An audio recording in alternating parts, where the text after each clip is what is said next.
Hi everyone, my name is Anne. This is going to be a basic video how I make my macrame coasters.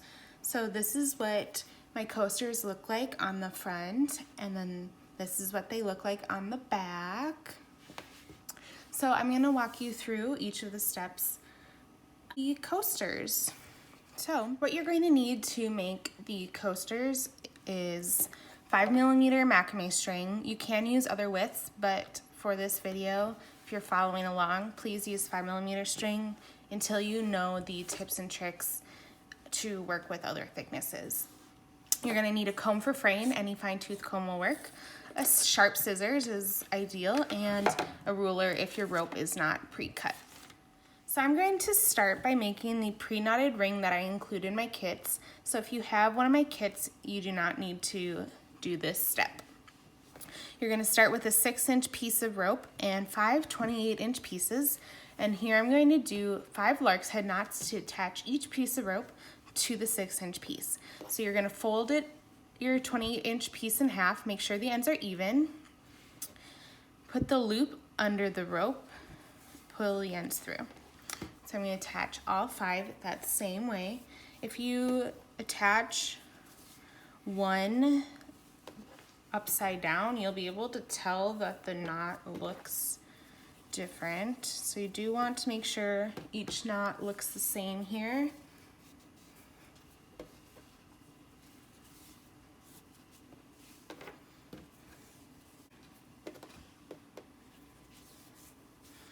And there, I have attached all 5. Now I'm going to tie a regular overhand knot to close the ring.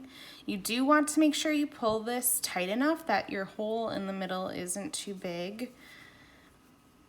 You definitely don't want it any bigger than that, about 5mm hole max, so that you get a piece of rope in there. Now you're going to take a 4-foot piece of rope. For those of you with the kit, it's the longest piece of rope in your kit. And you're going to put the end of the rope into the hole in the middle of the ring from the back side. I like to use the scissors to help poke that through. Anything you have that can help poke it. And then you're going to leave about an inch tail sticking up there. This is the top of the coaster, so don't worry about this end sticking up. We're going to trim it once it's secure, but it is key that that end is coming out the top of the coaster. So now I'm going to show you how to tie the double half hitch knots, which is the main knot that we are doing around the ring here, over and over again to get your coaster's coiled look. So I just pulled the 4-foot piece out from the middle and laid it here in front of me. And we are going to be working counterclockwise. So we are going to be working first with this rope on the ring to the right of it and going counterclockwise. So it is important to kind of visualize how we are going to get this look. The 4-foot piece of rope is coiling around and around the ring to get this look of the coaster. So each of these knots in this coaster are wrapping around that same piece of string that's coiling around and around. So you're always going to be working with the 4-foot piece and another piece. So to start, you're going to take your 4-foot piece and make a 4. You're always going to have it lay over the next piece. Then I'm going to take that next piece here in the ring, fold it up and put it through. Now keep both hands on the rope as you pull it tight. Keep your 4-foot piece pulling to the right and your short piece pulling to the left. And just nudge it up there a little bit to get a nice little loop. Now you're not done. This is only 1/2 of the double half hitch knot. You gotta take that short piece again and wrap it over the 4-foot piece. This is the 4-foot piece. Wrap it around, down, pull it through. Now I gotta hold on to this while I'm pulling both ends so that it doesn't move on me. You might want to use a clipboard. That could help you if you're struggling. And then I'm done with that knot. So each double half hitch knot will create 2 loops. So here you'll see 2 loops and 1 piece of rope, and you're gonna move it away to the left side and start again with the one right next to the right of the 4-foot piece. So again, you're gonna make a 4 shape with your 4-foot piece going over. Fold up the short piece, put it through the loop. Keep your hand on both ends as you pull tight, not too tight. You don't need to be yanking at all. You're really gonna be knotting to create the look versus like tying super tight, because you want each of your loops to be the same size so that your knots are consistent as possible throughout the coaster so that they look even and cohesive. So I'm just gonna keep tying around the circle until I get back to where I started. That will be 10 knots total. Now that you've completed the 10 knots around your ring, it should look like this.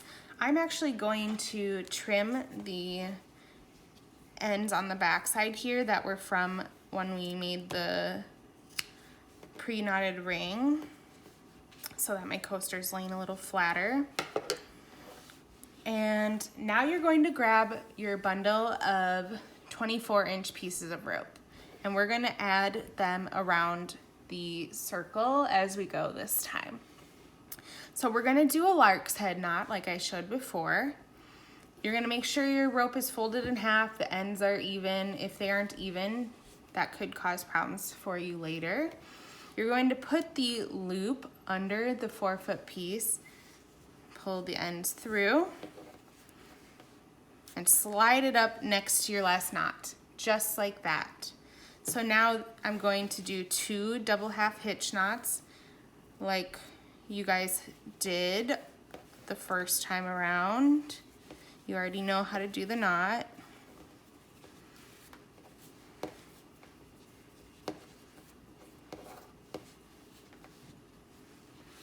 And now I'm going to add my next 24-inch piece, because this time around you are adding them every 2 knots. So you can see I added one here where the rope comes out right next to each other. I did 1, 2 knots, and then I added one here.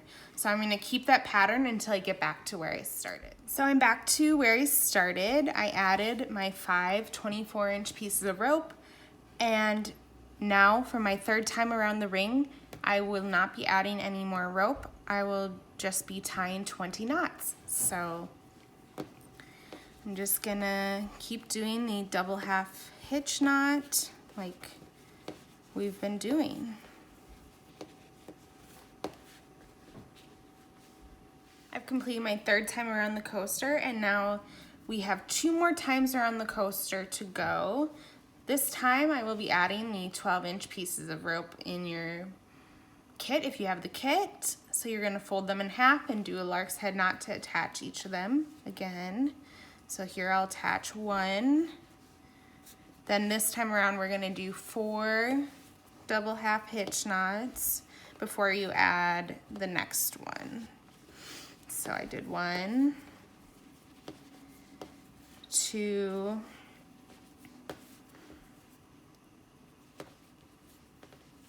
3, and I'm constantly rotating the coaster so that I'm working right in front of me with the knot. 4, and now I'm gonna add my next 12-inch piece, fold it in half, and I'm gonna go all the way around again. All right, I've added all of my 12-inch pieces of rope.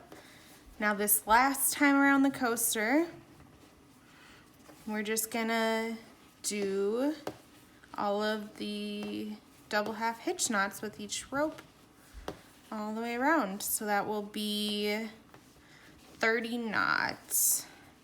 And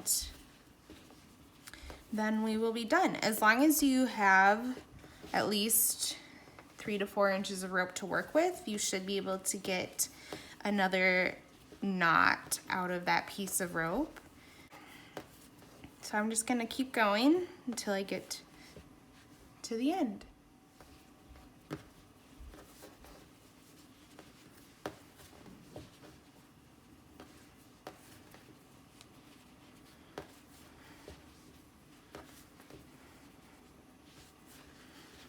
And that was my last knot. I like to make my coasters always the exact same size, so I always make sure it's 4 inches in diameter in multiple directions. And then now I'm going to trim my fringe. So I always roughly trim it this first time. You don't want to cut it too short here or you'll be sad, so leave it longer is better for now. Then I'm going to take a comb and fray all of the ends. Now I'm going to trim it one last time because fraying it gets the ends all uneven.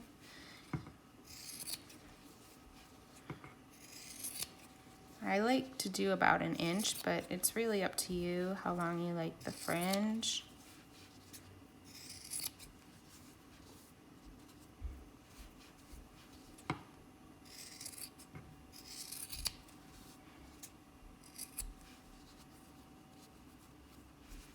Just like to make sure it's all good. And there you have it. That's how I make my macrame coasters. Hope you guys like this video. Thank you.